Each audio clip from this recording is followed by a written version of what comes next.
Right now, there are still a lot of questions surrounding her disappearance. The family tells me just now they're grateful for the community's support. We haven't heard many details from the Wilson County Sheriff's Office and the TBI as to why she may have disappeared for almost a week. What we do know is Michaela had been in Mount Juliet for a few weeks working towards her dog training certification. Her parents last spoke with her on Sunday and they didn't notice anything odd. But the Wilson County Sheriff's Office says they did believe Michaela had her ID and bank card with her and saw no signs of the case being suspicious.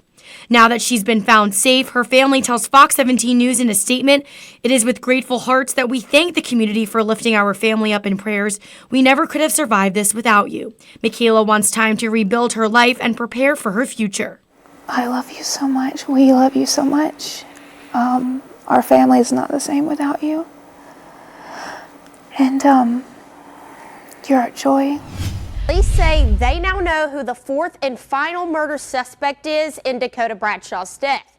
While law enforcement is on the hunt for him, some of the clues in this case are coming up from the popular app TikTok. Extremely armed and dangerous, gang affiliated as well. Police are looking for this man, Darius Devon Woods. He's the fourth suspect in the murder of Dakota Bradshaw. But Special Agent Joe Montgomery says this isn't the first crime Woods has committed. He's also involved in another murder in Clarksville, Tennessee. 3 arrests have already been made in the case. In the media, I've been seeing a lot of things about John, and y'all are concerned about John. 2 of the suspects are well known on social media. Eric Dodds even took to TikTok to claim the innocence of his boyfriend, who was also a suspect. No, he has not done anything to no one. The GBI says Dodds was arrested the same day he posted that video. And we asked how all 4 suspects are connected. Part of that, we're trying to get a little bit closer to court time before we release that. There is a connection to persons that were located at the trailer with these 4. The GBI says it was just a matter of connecting the dots to figure out Darius Woods was a suspect in this case. Darius already had murder warrants out for the Clarksville murder. So when we started investigating this and he became a suspect in this murder, then that's when we got with Clarksville PD and realized that they had, an active murder warrant for him as well. While the GBI and Walker County Sheriff's Department is actively searching for Woods, they still have one major fear. Our fear is that he may harm someone else. He's already been involved in 2 murders.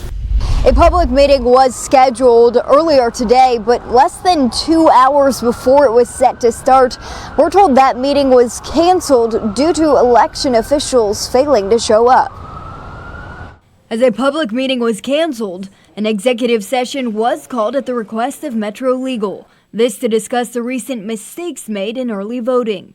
How can we trust the process when no one is here? I believe I expressed in the meeting that the Election Commission should be out front in public saying what the fixes are, not having lawyers do it. Councilmember at-large Bob Mendez frustrated by the lack of transparency. This from the Election Commission for their absence on Friday.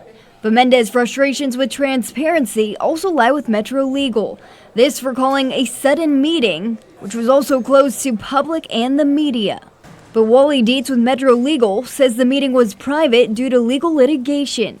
However, he wants to ensure the public that the fixes are now underway. Of course, everybody wants to know how we got here. How did we get to this point? What went wrong? Dietz urging those who voted early and may have received a wrong ballot to head to the election headquarters on Tuesday to cast a provisional ballot. Now, it will initially be recorded but not counted. And if there are any elections that are that close where it makes a material difference in the outcome, then there'll be a process for those ballots potentially to be counted. And for those who have not voted yet, but believe they may receive the wrong ballot in their district, Dietz says to request a paper ballot on Election Day.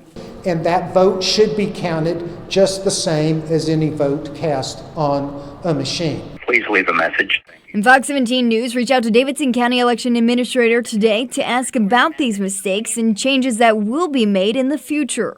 We also asked why he did not show up tonight to the scheduled meeting. However, we did not get an answer.